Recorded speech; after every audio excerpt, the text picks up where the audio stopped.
welcome. It's 11/11, Skyrim's 10th anniversary. Thank you so much for being here with us. We cannot believe that it's been 10 years. And the longevity of this game has been an incredible blessing to all of us here at Bethesda, and that's thanks to all of you. Yes, we made the game, but there's always that element that we can never create, and that's all of you coming into the world and making it your own. And it's all of you that have kept it alive for the last 10 years. Just, it's so incredible, and we can't thank you enough for the passion and everything you've brought to the game, and that fuels us in everything that we do. When we start a game, we don't usually start with a list of features, really. We start with an experience. How do we want the player to feel when they enter the game, when they enter this world? And early in Skyrim's development, we had done a lot of concept art. We had some things running, and then we did the music. And we had pictured the Elder Scrolls theme sung by a barbarian choir in the voice of dragons. Easier said than pulled off, of course. When we got the music, we started mixing it, and even within our company and our team, we felt we might have something. We weren't quite sure how the game was going to gel together. And then we cut this trailer to the early music with the concept art and that early footage. And it sang. It was incredible. Everybody in the team can probably remember that moment. And even today, when I hear the music and it rises up at the end in the trailer as the dragon flies through the valley, the hair literally stands up on my arms. So thank you for being here. I'd like to introduce the legendary London Symphony Orchestra and the London Voices Choir to take us once again on a journey through Skyrim.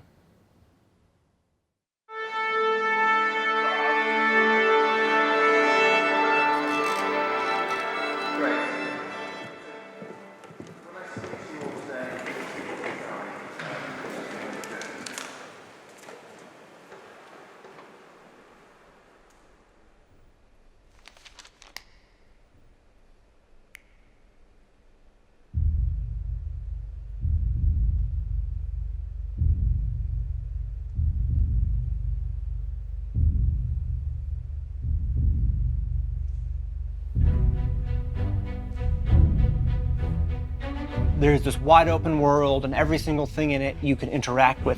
I'd never seen anything like that before. I'd never experienced that level of immersion. Just the opening, the way it pulls you in, this is better than any movie that I've ever seen. You gotta start learning about this world, because this world isn't about to teach you, because this world assumes you live in it. There's a lot of chaos, but I'm intrigued, because I like chaos. You're a god, and you don't know you're a god. And you just become stronger and stronger throughout it. I just had to have more. I had to know more, I had to see more.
I think it must look very strange as I'm just spinning around in all of the taverns trying to get the perfect picture of that bowl of fruit, or, really zooming in to see what kind of cutlery they have. It's all these little obscure details that bring a world to life in our world.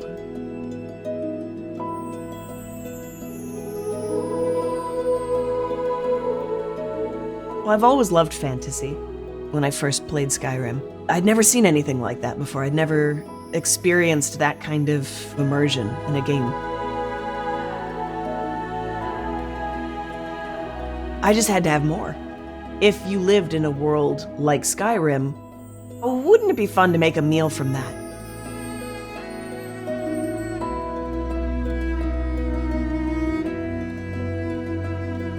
I pulled references for these foods from conversations you hear in marketplaces that you can't even be a part of. If someone's talking about the secret spiced wine recipe, and you think, all right, well, where do they get their spices? And so you wander down to the docks and you see, oh, there's a warehouse here. All right, so now we're getting somewhere. You kick open a barrel and you get potatoes and apples and leeks.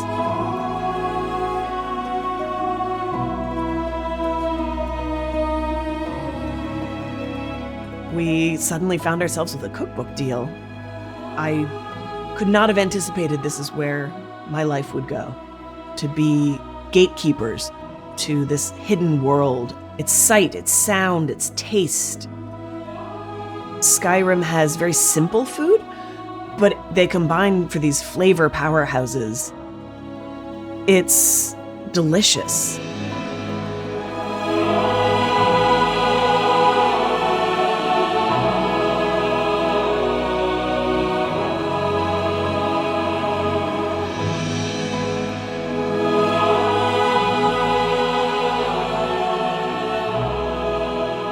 Someone will bring a cookbook up and say, this recipe has become a staple in our household, and my kids even like it. That's really amazing to me, that I've quietly, secretly become a part of people's lives, to feel connected to so many people in that way.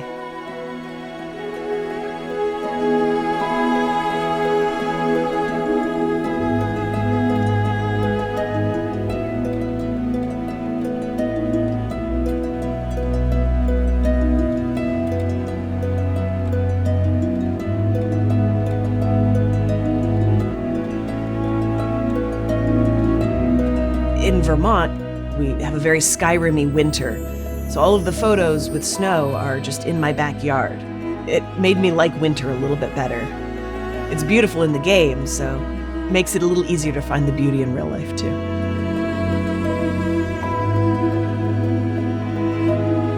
I like the meads. They're one of my favorites. The cheese and leek crostata, the sweet rolls, because you can't not make sweet rolls for Skyrim.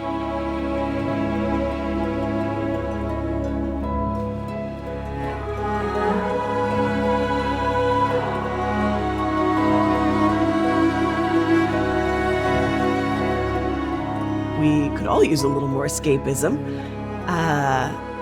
It's an honor to be able to add to the world and to the fandom.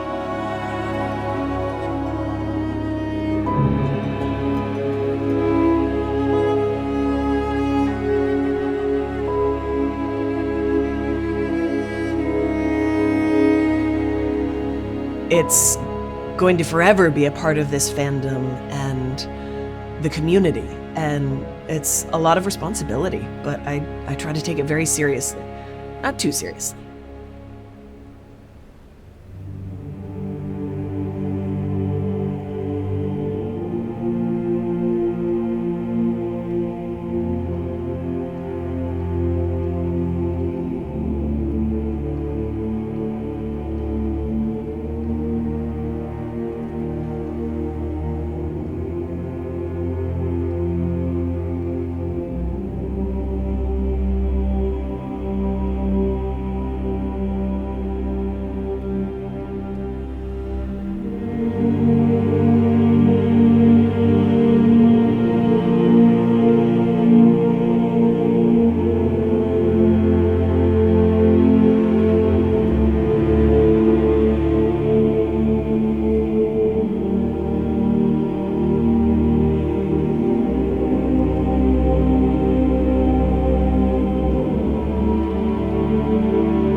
was just trapped in a vicious cycle.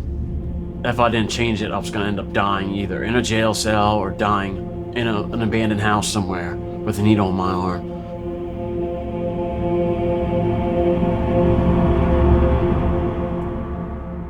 I grew up in Wrightsville, Pennsylvania, which is out in the country.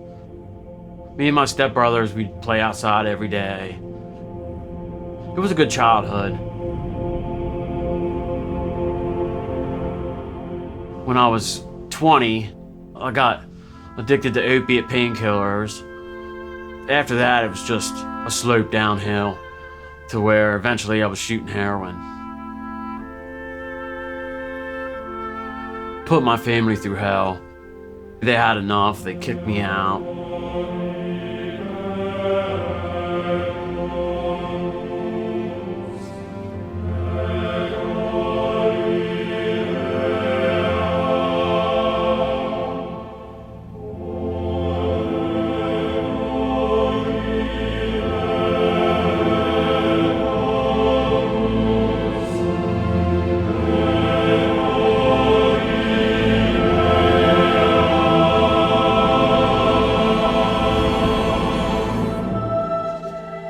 Just homeless on the streets. I just wanted to find a place to sleep, place to eat, and get my next fix of drugs. Day to day, try to survive, didn't have no hope for the future.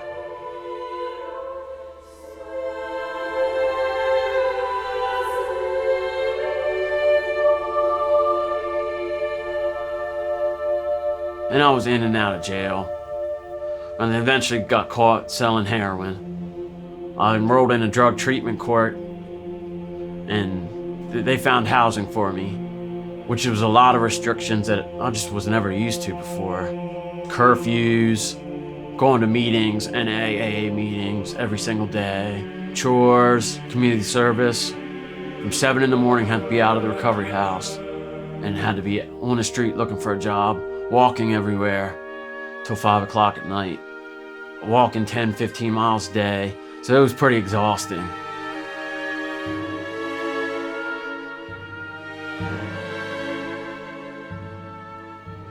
There was an old Xbox 360 sitting at the halfway house with a copy of Skyrim in there.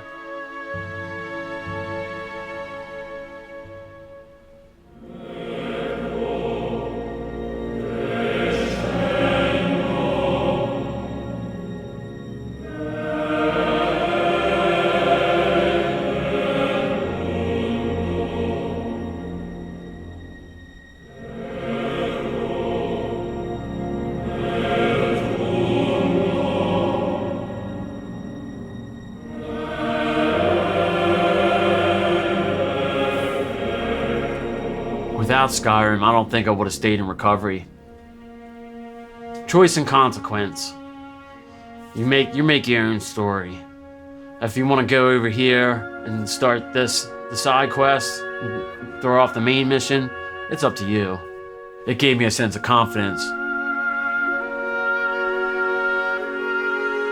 Eventually I got a job. That helped me to maintain that schedule, to make sure I made all my meetings. I still focused on Skyrim, still daydream about it while I was working.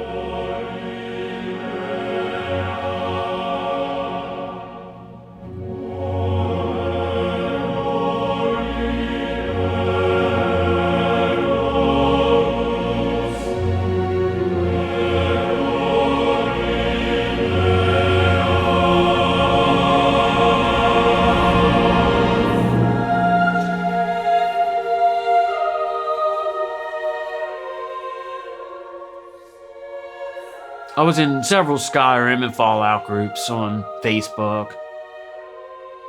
There was this girl in there. Skyrim Addicts was the group. She was completely in love with Skyrim as much as I was. So it was just an instant connection.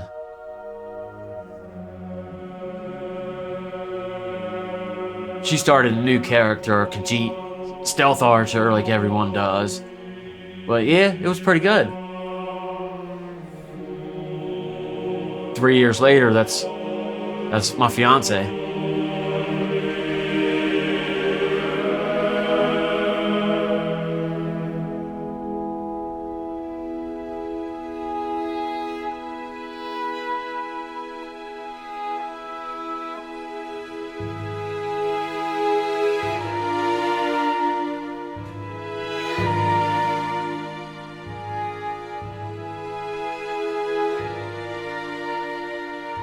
And then to have our son involved in it. Instead of having a teddy bear, he walks around with a sword. That's his thing, is running, sword fighting, just from watching us play Skyrim over the years.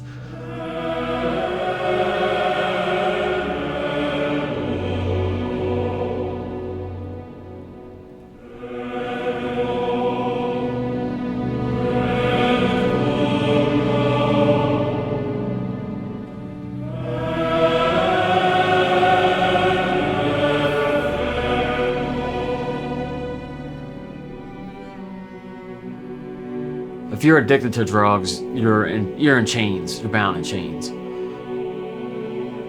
When I decided to change my life, I was in chains, just like the start of Skyrim.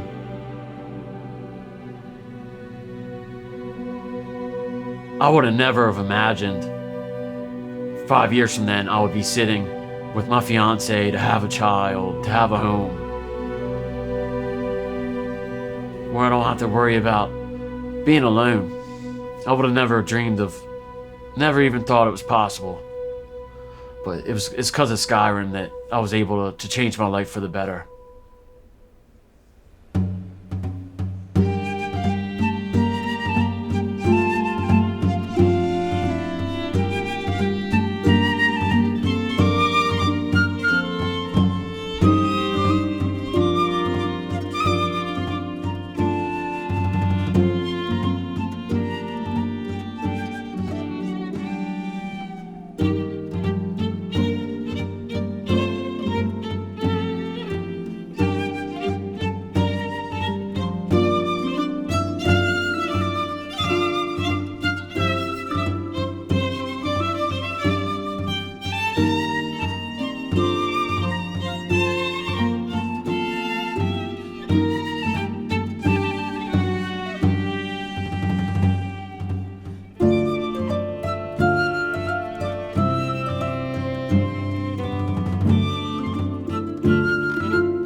I'm an ICU nurse. I want to bring the compassion and the love from nursing into gaming. For my birthday, my husband purchased Skyrim for me. It is different, especially since I've never played like anything like it before. And so I'm like, okay, wait, there's dragons in this game? Okay, you know. That was the only game I played when I was in nursing school. It's because I'm really like into hype games, and this allowed me to calm down. To take my mind off of the stress that nursing school put on me. Sort of like a ASMR type of thing when you're just listening to the river and it's like, shh, you're one with nature. You got the storyline. You can go off the side quest. You can be a thief, which me personally, that was my thing.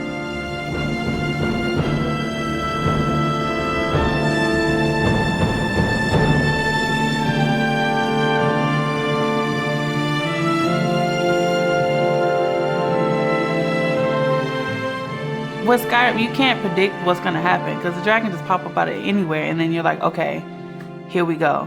It's the same like with nursing and the patients. They're scared. You have to make sure you put your game face on.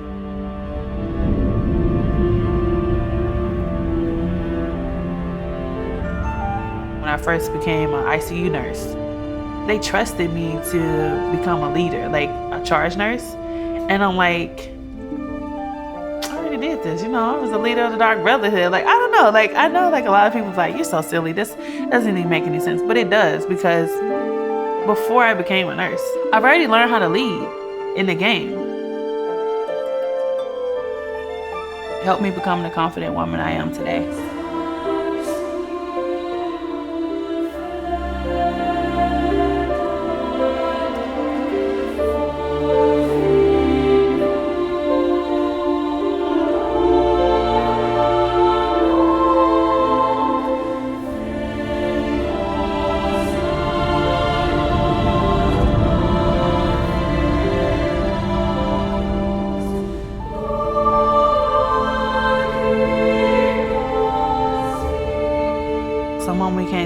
But the ones that we do, after they get better, they'll come back and I'm like, hey, I appreciate you taking care of me. You don't understand, you saved my life, you helped me. And it's just really wonderful, like, to know that you had some part in that. So it's so hard to see all of that stuff mentally and then try to detach from it when you come home. Playing Skyrim, I feel like I'm in a safe place.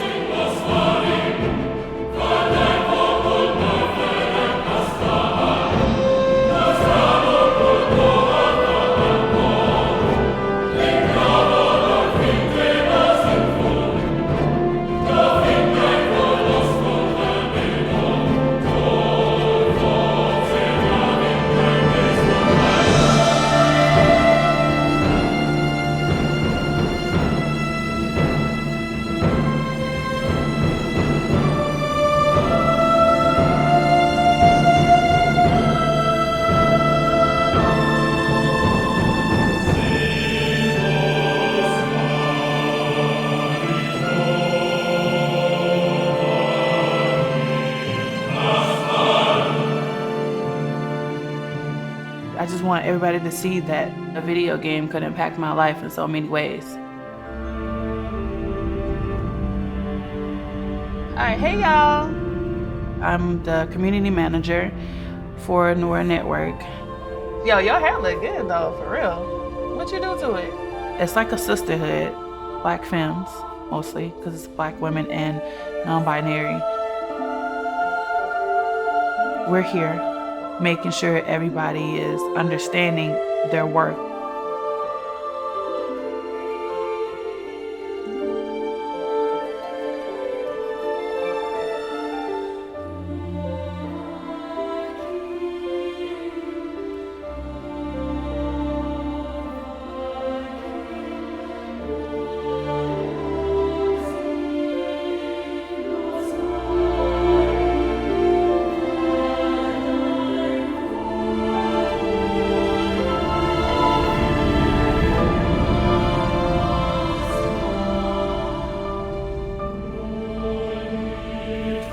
You always have that one game that actually changed everything for you. So when I found Skyrim, the creativity, the storyline, learning how to become the Dragonborn, using my powers, enhancing the powers as I use them, I'm something special. Like, out of all these people, I'm the Dragonborn. Out of everybody in the world of Tamriel, I'm the Dragonborn. Like, I'm special.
When Skyrim first came out, I think I probably watched the first gameplay environment showcase trailer many times in my AP computer science class when the teacher wasn't looking.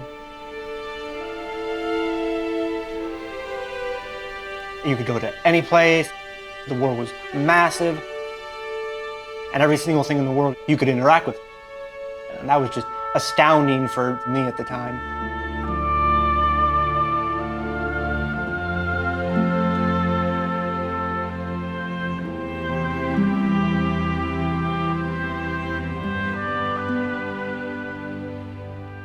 When I was a kid, we weren't really allowed to play any action video games during weekdays. I got my start making custom content on Morrowind. I'm gonna see if I can go into the files and change this.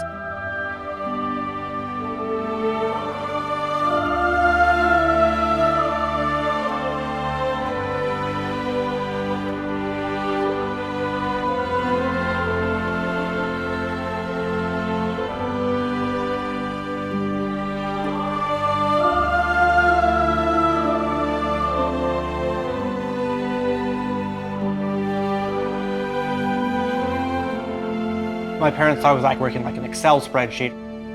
I would be working with mod tools and stuff to make the few games I had last even longer.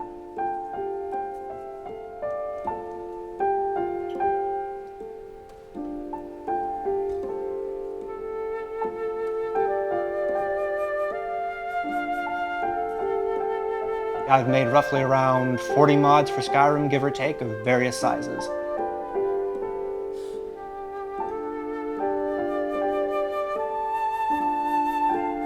My best and most famous mod, I think, is the one that replaces all dragons with Thomas the Tank Engine.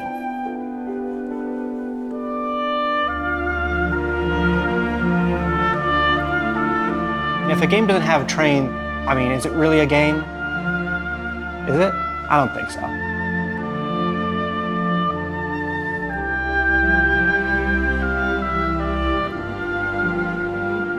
It was literally just a model swap. It took about 30 minutes to make. And I loaded up the game, and instead of the dragon coming down to rescue you from the execution by accident, it was just a tiny little Thomas the Tank Engine thing. And it was just the most hilarious thing I had ever seen. I was laughing for like 5 solid minutes because it was just so ridiculous to see this thing. Like, there's a scene where the dragon like lands and burns a guy to death, but instead it's a tiny little Thomas the Tank Engine just lands and just expressionless breathes fire all over the guy. It was just amazing.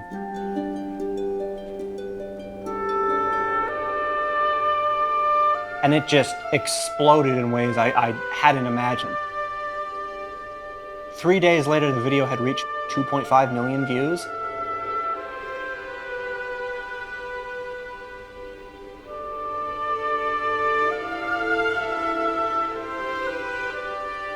I was actually in college class.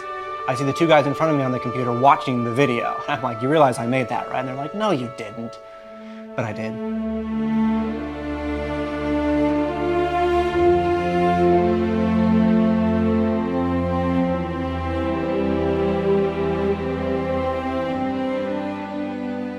There's such a support from the developers themselves for mods and allowing mods to be done in ways that they probably didn't foresee, but they are absolutely okay with.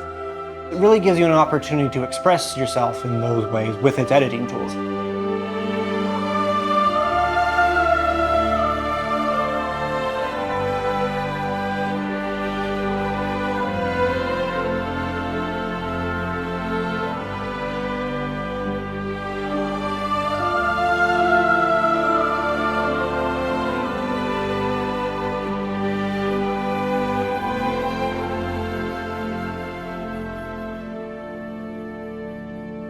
Every day, fans are making this game even more massive. There's always new content to download and play. There's always new quest lines. There's always new technology being developed by modders to push the game even further beyond. So I started my company, Pasta Space Interactive, 6 to 7 years ago. Without Skyrim, not only would I not have a career, I simply wouldn't be Trainwiz. I'd just be me. And I can't have that.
So growing up, obviously in the Middle East, there were a lot of rules about how I could behave, or the things that were appropriate for me, or the things that were permissible for me.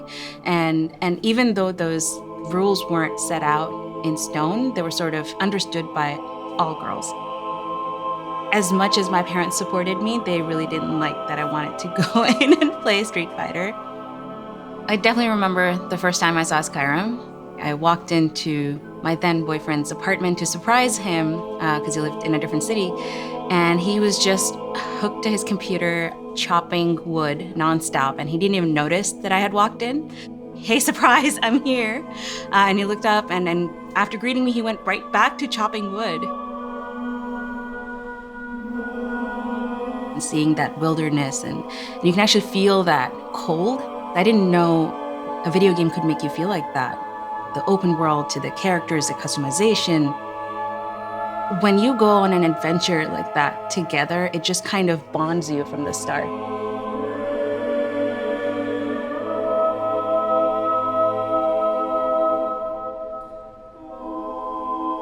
And the last time I remember feeling that way was as a child, where I was curious about things without any purpose. But now I was learning about these races and these regions in the game, and all these specific skills that I was probably never going to use in real life. And I was just as curious.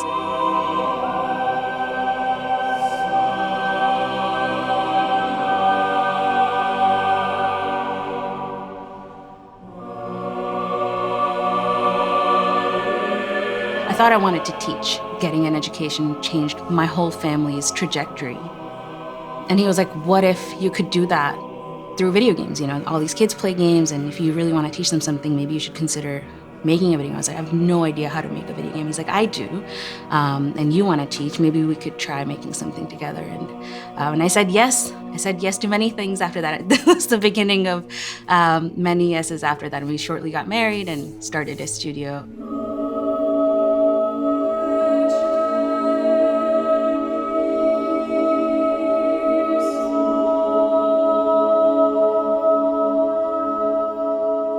Where are the girls? Like, why can't I find any girls to come join a studio founded by a woman? And I'd worked on Wall Street, I worked in academic research, I went to MIT, which is a heavily tech school, but I never felt like I was the only woman in the room, and yet here I was building my own company, and it was me and 6 other boys.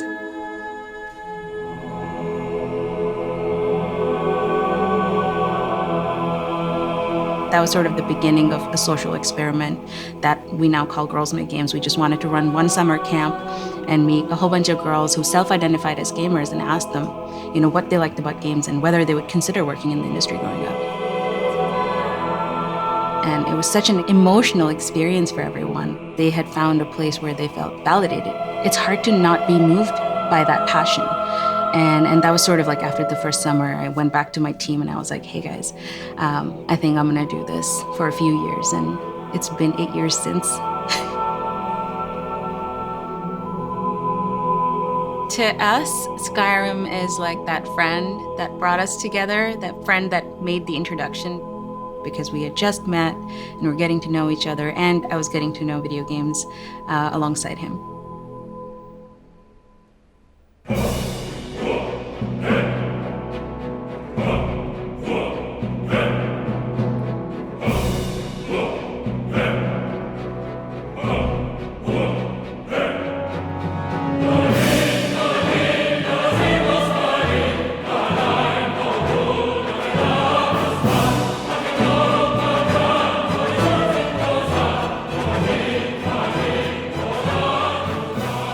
I remember stopping and taking a deep breath and thinking, yeah, this is my game. This is gonna be me for the rest of my life playing this game. Таким образом, Skyrim стал новой главой не только древних свитков, но и новой главой моей жизни. Ensimmäisen kerran, kun mä astuin ulos Helgen kiipistä 2011 marraskuussa, mä en osannut kuvitellakaan, kun mä katselen sitä vuorimaisemaa ja niitä metsiä, että mihin mä päätyisin Skyrimin myötä. Waar dan die hele wereld zich voor je opzet dat je alles kan doen. تروح تسوي اللي تبي في أي مكان وتختار أي مساحة تحتاج وأي قرار تشوفه مناسب. I gave her the controller, looked her straight in the eyes and said, "Here, try it."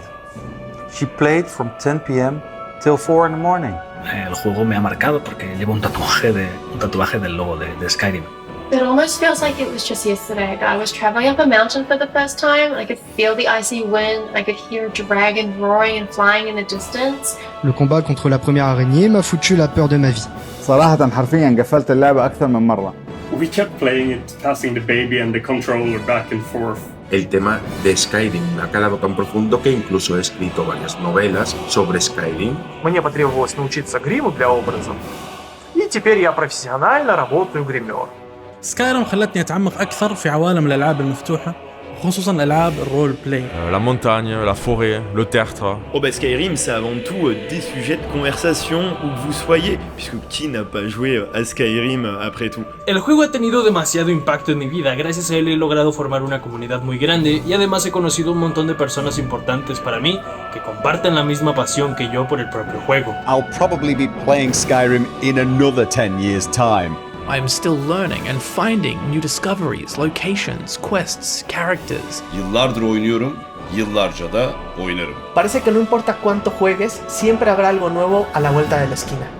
It changed it for me. Like, it gave me more inspiration. The amazing impact Skyrim and the Elder Scrolls has had on my life. Because it is so rich a world, it really raises the bar. It's become less of a game and more like a platform for expression. I've reached a point in my life where I can't imagine what it would be like otherwise.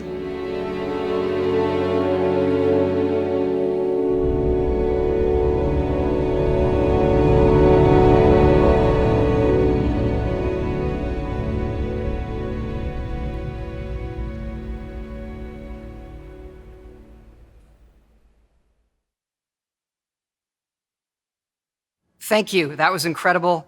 And thank you again for being with us here on 11/11, celebrating Skyrim's 10th anniversary. It's just incredible. 11/11 actually has become, now a special day for us all here at Bethesda. And next year, we have our next game coming out on the same day. We have a little surprise for you. I would like to introduce our longtime collaborator and good friend, Enon Zur. Thanks so much, Todd. And yes, Skyrim, what a game. And yes, what a score. Hearing the famous London Symphony Orchestra playing it, and it's being sung by the amazing London voices, wow, that really gives me the goosebumps.